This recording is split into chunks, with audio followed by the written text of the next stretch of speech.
Gracias al ingeniero Pedro Brandi. El siguiente disertante nos dará una visión más amplia de la economía, sumando al análisis ya presentado. Se trata del licenciado Juan José Liach, titular del Estudio Liach, es profesor de Economía, director del Centro de Estudios de Gobierno, Empresa, Sociedad y Economía y del Programa de Gobierno para el Desarrollo de Líderes de Comunidades Locales en el IAE, Universidad Austral. Dirige allí los proyectos de equidad educativa, coparticipación federal y poderes globales, poderes locales. Miembro de la Academia Nacional de Educación y de Ciencias Económicas y de la Academia Pontificia de Ciencias Sociales y miembro del Consejo de esta última, es columnista del Diario de la Nación y miembro del Consejo de Redacción de la revista Criterio. Forma parte de diversos consejos asesores, asociaciones civiles de base ciudadana, política y educativa. Con ustedes, Juan José Liach, con la Argentina en la economía global a corto y a largo plazo.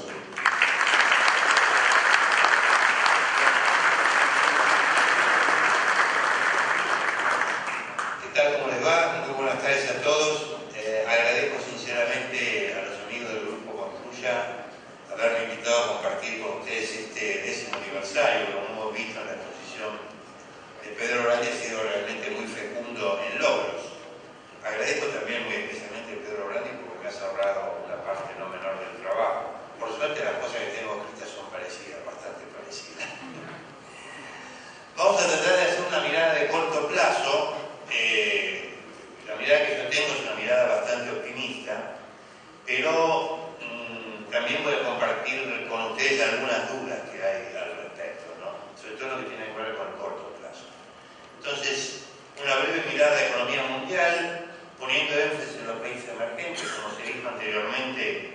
Ahí está la gran oportunidad de Argentina, todo este mundo emergente, que es una realidad completamente nueva que hace 20 años era inimaginable y hace 10 apenas.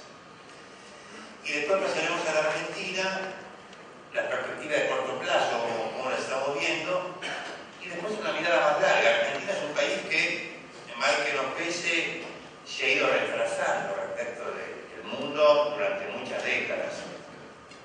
No se trata de culpar a algún gobierno, porque la verdad que pasaron gobiernos de todos los colores y sabores, y sin embargo la Argentina se siguió retrasando. Entonces la pregunta es si ha llegado un momento en que Argentina se está dejando de retrasar, y ahí puede haber alguna sorpresa de verdad para ustedes. Y finalmente vamos a sacar las conclusiones.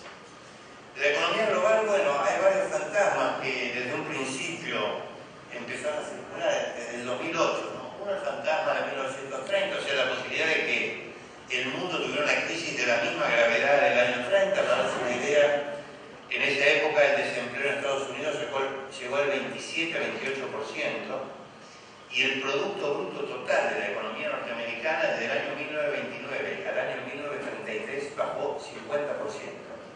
En términos nominales, porque había deflación. Calculen, el dinero que se producía en Estados Unidos en el año 33 era la mitad del año 29. Yo nunca creí que íbamos a llegar a ese extremo, por eso es un fantasma que está con digamos, tachado y más pequeño.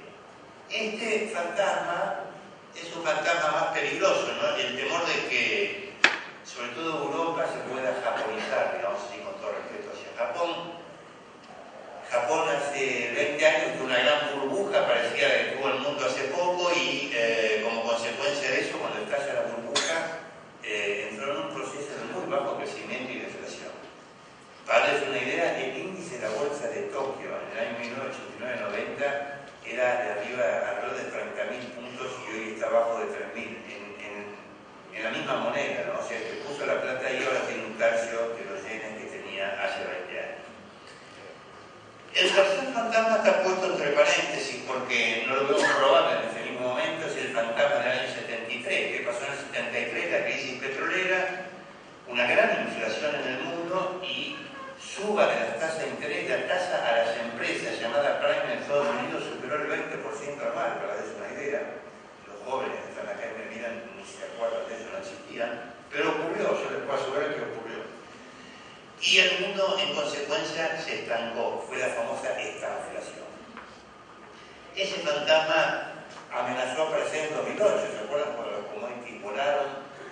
Y ahora está agazapado porque lógicamente el cuadro de la economía global es un poco recesivo, o sea que en ese mismo momento no va a aparecer, pero hay que tener cuidado con él. Ahora a ver si me ayudan desde el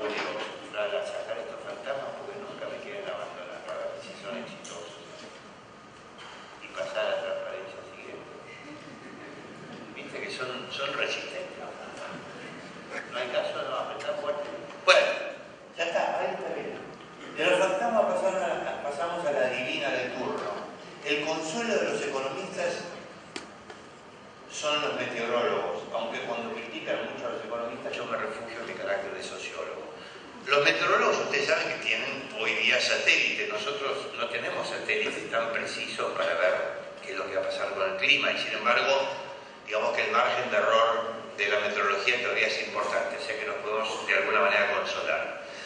Y después está lo que decía Churchill, ¿no? Lo que decía Churchill era que cuando él se reunía con economistas terminaba muy confundido, porque si por ejemplo había 4 economistas en la reunión salía con 4 opiniones diferentes, y si uno de los economistas era Keynes salía con 5 opiniones diferentes, porque Keynes cambiaba de opinión durante la reunión.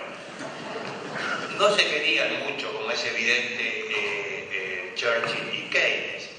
Bueno, acá pasa un poco lo mismo. Yo les muestro un solo pronóstico, el último que ha hecho el Fondo Monetario, el Banco Mundial, y modestamente yo también, para el 2012 y el 2013, pero si les mostrara la historia de los pronósticos de los últimos años, han variado enormemente. Esta es una visión relativamente optimista, donde vemos al mundo un poquito menos optimista que la de Pedro, pero no tanto. Le ponemos 4 con 1, está cerca de lo que vos dijiste, para el año 2013 y quizás años posteriores, este año un poco menos. El gran lastre evidentemente es Europa, ¿no? El área del euro en particular, crecimiento negativo este año, y los emergentes empujando con un crecimiento del 5%, China 8,1 y 9,0 a partir del año que viene.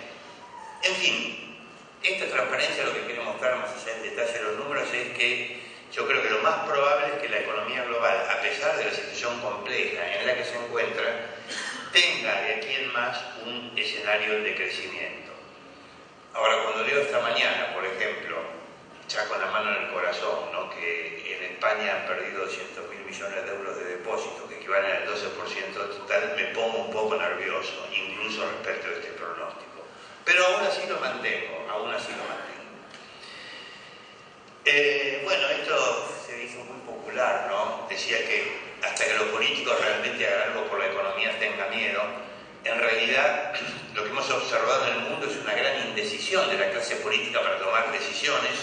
No se han terminado de poner de acuerdo. Vivimos en un mundo muy raro, donde no hay, digamos, un conjunto de altos mandos que acuerdan y avanzan, sino que más o menos cada uno tira por su lado. China tira por un lado, Estados Unidos para el otro, Europa para el otro, dentro de Europa Alemania no piensa lo mismo que el resto. El mundo es complicado, y hasta Ecuador la torea a Inglaterra con este tema del asilo de Assange. O sea que es un mundo, digamos, complejo, donde no hay un marco de toma de decisiones que la gente diga, vamos para allá, ¿no es cierto? Les voy a mostrar esta transparencia además con un objetivo, y es cuál es el indicador que yo creo que más hay que seguir para saber qué va a pasar en el futuro en la economía global. Bueno, ahí está lo que yo dije. Europa todavía corre a la crisis desde atrás, todavía la crisis de Europa todavía no está resuelta. ¿Cuándo se va a resolver la crisis de Europa? Cuando los muchachos empiezan a imprimir billetes, a lo cual Alemania se resiste, ¿no? ¿Por qué imprimir billetes? Porque lo que hace falta es comprar deuda de los países cuya deuda está muy desvalorizada, principalmente España en ese momento. Y para eso hay que emitir dinero. Esto es lo que hizo Ben Bernanke en Estados Unidos en el año 2008. Hace 4 años. 4 años después los europeos están discutiendo si hacen o no lo mismo que hizo Bernanke en el año 2008. Europa tiene deflación. En realidad debería tener algo de inflación en Europa, porque cuando yo estoy endeudado y tengo deflación, el problema se me agrava. O sea, cierta dosis de inflación, ojo, no hablamos del 25%, lo digo claro, hablamos de un 3, un 4, ¿no? Y el euro es una moneda que en realidad, para que Europa se fortalezca y salga adelante, es una moneda que debería debilitarse porque el hecho de haber tenido tantos años el euro muy fuerte es lo que en parte ha creado este problema, porque tiene un problema de competitividad. No por ahí Alemania, pero sí otros países de Europa. Y Alemania tampoco se puede desentender de la cuestión, porque el 60% de las exportaciones de Alemania van a la Unión Europea. O sea que la suerte de Alemania también está muy atada a Europa. Bueno, y aquí vengo al indicador, ¿no? Hay un indicador que es la creación de empleo privado en Estados Unidos, que para mí es el más importante. Si ustedes me dijeran, mira, hay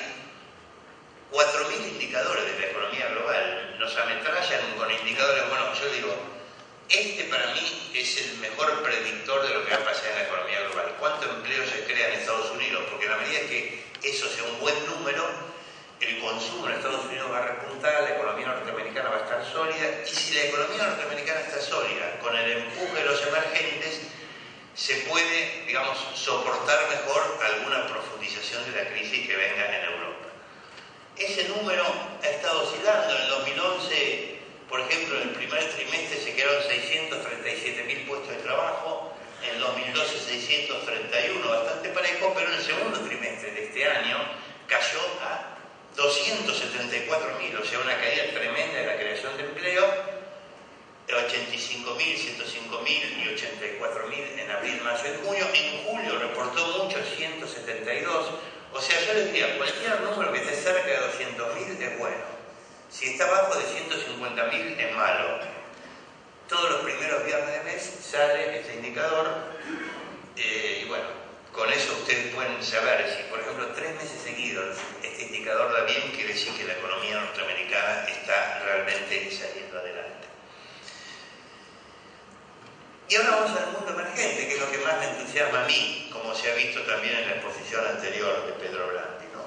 Yo divido el mundo hoy día en las tortugas desarrolladas y las liebres emergentes, porque han cambiado enormemente las velocidades de crecimiento de estos países. Algo inimaginable en la década del 90. ¿Se acuerdan cuando casi todos los años se derrumbaba uno o más países emergentes?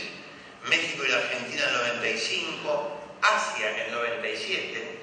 Ahora vemos a Asia y nos parece que es maravillosa, pero Asia se derrumbó de manera tremenda en el año 97. Yo le preguntaba a gente muy famosa, ¿cuántos años va a tardar Corea para recuperarse? Y me decían, y yo estimo que no menos de 10 o 15 años. Por eso les digo que la economía del pronóstico es muy difícil, salvo que se refiera al pasado. Bueno, esa es la cuestión. Ha habido un cambio tremendo. ¿Por qué ha habido ese cambio? Ahora vamos a ver algunos factores, pero el corazón del tema es porque los países emergentes aprendieron que crecer en base a la deuda es una mala política, porque a la larga tenés un accidente. ¿Qué es lo que le pasó a los países desarrollados? Ha sido como un cambio de roles. Los emergentes hacen ahora lo que hacían los desarrollados cuando crecían, y viceversa. Ahora los emergentes crecen no en base a la deuda, sino en base a otros factores más genuinos. Bueno, esta es una gran noticia, en realidad es la noticia que estamos esperando desde que éramos chicos, y fíjense que en mi caso eso hace mucho tiempo, ¿no? Cuando en las sobremesas se decía, mirá el día que China nos compre, por ejemplo, cada chino 1 kilo de dulce de leche por año, y empezamos a hacer las cuentas y la Argentina se volvía rica. Bueno, eso ha empezado a ocurrir. Lo que estuvimos esperando durante décadas ha empezado a ocurrir. Casi el 90% del aumento de la demanda de todos los productos básicos de Sudamérica viene de los países emergentes, y no solamente de China y la India, como vamos a ver ahora. Hay 5 factores por los cuales yo creo que esto va a durar mucho tiempo, en el orden de 20 años fácilmente. El primero es por la enorme cantidad de gente que hay, sobre todo en Asia, lo cual es una amenaza para la industria de todo el mundo, porque trasladan gente del campo a la ciudad que inicialmente trabaja por salarios muy bajos y la competencia es muy dura con ellos para las industrias de casi todo el mundo. En China, por ejemplo, hasta hace muy poco y todavía, cada año se mueven o se movían del campo a la ciudad 35 millones de personas. Fíjese la construcción en China, ¿no? Se calculó en un momento dado que el 40% de las grúas plumas del mundo estaban trabajando en China. Hay que construir para 35 millones de personas que se van del campo a la ciudad cada año. Segundo lugar, por primera vez desde la Revolución Industrial, o sea, hace casi 300 años podemos redondear, los bienes tecnológicos se han abaratado enormemente. Si uno lo compara con los commodities, por ejemplo, una notebook costaba en el año 2020 toneladas de soja, y ahora cuesta 1,5 toneladas de soja. Pero si yo tomo la notebook como capacidad de procesamiento, porque acá tomo la notebook simplemente, la relación es de 100 veces más barata. O sea, lo que costaba $100 capacidad de procesamiento en términos de soja en el año 2000 ahora cuesta 1. Los celulares lo mismo. Esto es tremendo porque le da a los países productores de commodities la posibilidad de aumentar su productividad en base a la incorporación de tecnología de una manera que nunca antes existió. Es un cambio tremendo. Tercer tema, no es una historia solamente de campesinos pobres que llegan a la ciudad, ellos invierten mucho en la educación. En la prueba PISA, que se toma cada 3 años, participan más o menos 60 países a los 15 años de edad. Este año se está volviendo a tomar, habrán leído por ahí en el diario. Argentina participa. Se tomó en el 2009 la última, ahora este año se toma de nuevo. De los 5 países, digamos, con mayor nivel de aprendizaje, 4 están en Asia. O sea, los asiáticos están invirtiendo muchísimo en educación. Después hay factores de demanda. Se está incorporando el consumo a aproximadamente 70% de la población mundial, o sea, 4.900 millones de habitantes. Y el quinto factor es que la política económica, un poco como dije antes, de los países emergentes ha mejorado de manera sustancial. La enorme mayoría trata de atraer inversiones, tener equilibrio fiscal, no endeudarse con el exterior, tener baja inflación, etc. Uno ve esto en países comunistas, como formalmente lo es todavía China, Vietnam, sobre todo para mi generación, ¿no? Que nos suena a la guerra, un país dividido en dos, la chica desnuda, vieron la foto esa, escapándose de la caída final de Saigón. Y ahora Vietnam es un país de 80 millones de habitantes, unificado, y una de las principales fábricas del mundo en el sentido de producción de bienes industriales. Bueno, esto es agobiante, pero ni miren los números. Yo lo que les quiero contar, primero lo hizo un premio Nobel, lo cual no quiere decir nada, porque a lo mejor el tipo tuvo una noche de insomnio y dijo, bueno, ¿qué puedo hacer para pasar mejor la noche de insomnio o para que vuelva el sueño? Entonces decidió imaginar cómo sería el mundo en el año 2040. Fíjense nada más, esta columna y esta columna.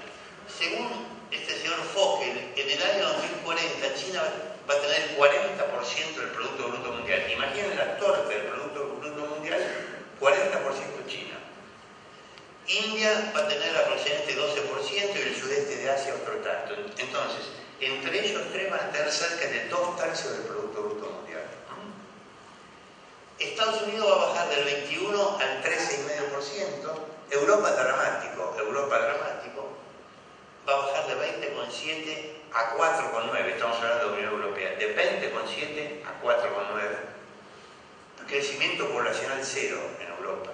Y Japón va a bajar de 7,8 a 1,7. La población de Japón se va para abajo, de 127 a 108 millones. ¿Y qué va a pasar con nosotros, con América Latina? Bueno, América Latina baja poco, baja del 9,1 al 6,4. La población crece bastante. Ahora, fíjense, 6,4 es mucho o es poco. Por un lado es poco, pero por otro lado es igual casi a la suma de la Unión Europea y Japón. Fíjense lo que estamos diciendo. Estamos diciendo que en el año 2040 el market share, la participación en el mercado de América Latina va a ser igual a la suma de la Unión Europea más Japón.